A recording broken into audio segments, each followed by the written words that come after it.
what duty does the church have, or does the church have a duty to say, all right, we have a sexual offender in our church.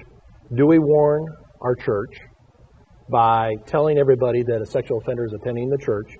Or number two, do we just come up with a conditional attendance policy and let the church know about the conditional attendance policy?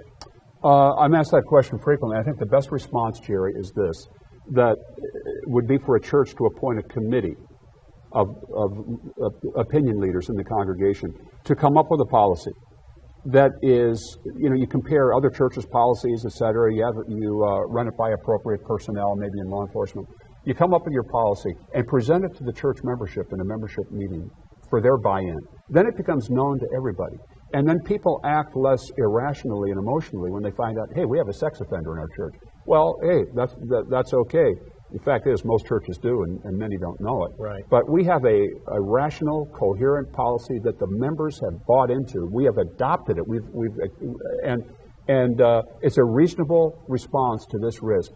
Talk about the conditional attendance agreement. And, right-thinking people will look at that and say, well, with this approach, how can we have a problem?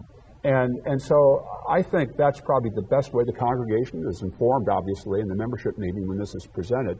But I believe in transparency in these issues, and that's one way that can be done. Let me just conclude, I know our time is up, with this final thought.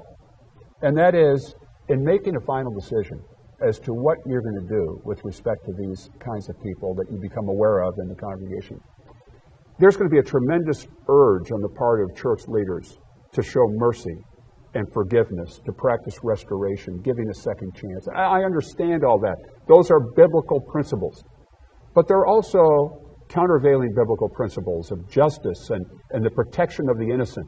And I would encourage you to remember that Jesus' harshest words were directed at those who cause one of these little ones who believe in me to stumble. And so I think you can't just proof text and pull out verses of Scripture to support one view or another. Look at the totality of scriptural references, and I think you'll come to a more reasonable response.